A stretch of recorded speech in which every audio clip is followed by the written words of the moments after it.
வணக்கம், welcome to S2C cooking. இன்றைக்கி நம்ம பார்க்க போகிறது ஒரு சம்மர் ஸ்பெஷல் ரெசிபி வெள்ளரிக்காய் அவியல். எப்படி பண்ணுறது பார்க்கலாம் வாங்க. நான் ஒரு 2 பெரிய வெள்ளரிக்காய் எடுத்திருக்கேன். இதை தோல் சீவிட்டு பொடியாக இது மாதிரி நறுக்கி வச்சுப்போம். இப்போது நறுக்கின வெள்ளரிக்காயில் தேவையான அளவு சால்ட்டு சேர்த்து நல்லா கலந்து விட்டுடுவோம். இது மாதிரி நம்ம தூள் உப்பு சேர்த்து கலந்து விட்டோன்னா அதில் இருக்க தண்ணியெல்லாம் பிரிஞ்சு வந்துடும்.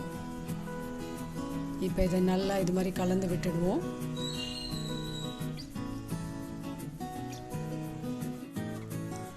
இப்போ இந்த தண்ணி வடியறதுக்காக இந்த பிளேட்டுக்கு கீழே இன்னொரு பிளேட் வச்சு நம்ம அந்த தண்ணி வடிகிற மாதிரி பண்ணிடுவோம்.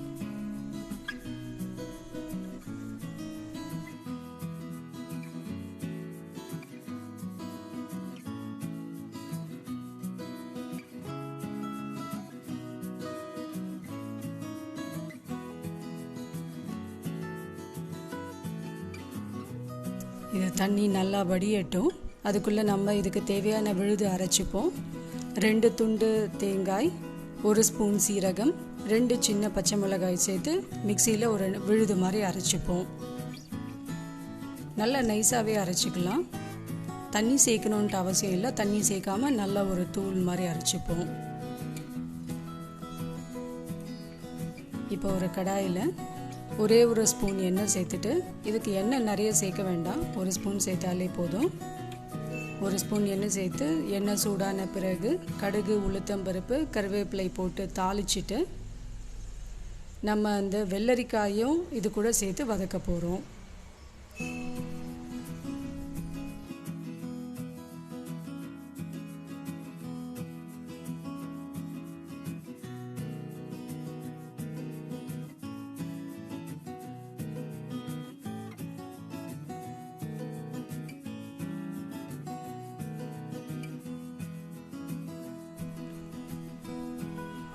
வெள்ளரிக்காயில் தண்ணி நல்லா வடிஞ்சிடுச்சு. இருந்தாலும் கையில் ஒரு தடவை நான் இது மாதிரி பிழிஞ்சு வெள்ளரிக்காவை சேர்த்து நல்லா வதக்கிப்போம். லைட்டாக பிழிஞ்சாலே போதும், ரொம்ப பிழியணுன்ட்டு அவசியம் இல்லை.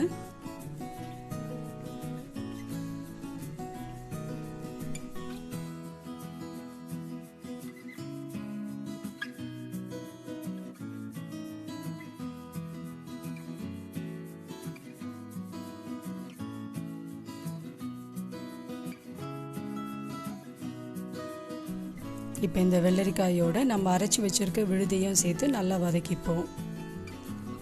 ரொம்ப வதங்கணுன்ட்டு அவசியம் இல்லை. கொஞ்சமாக அந்த தேங்காவோட பச்சை வாசனை போகிற அளவுக்கு ஒரு 2 நிமிஷம் வதக்கினா போதும்.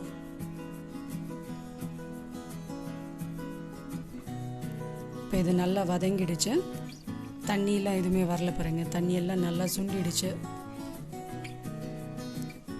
இது கூட இப்போ ஒரு 4 இல்லைன்னா 5 ஸ்பூன் தயிர், கெட்டி தயிரை சேர்த்து கலந்து விட்டுடுவோம். உப்பு நம்ம ஆல்ரெடி வெள்ளரிக்காயோடு சேர்த்துருக்கோம், அதுவே போதும். இருந்தாலும் நீங்கள் உப்பு தேவையான அளவு இருக்கான்றதை மட்டும் கன்ஃபார்ம் பண்ணிக்கோங்க.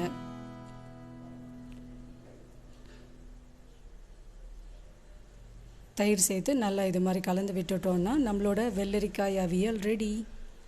இது வத்த குழம்போடு வச்சு சாப்பிட்டு பாருங்கள், ரொம்பவே டேஸ்ட்டாக இருக்கும்.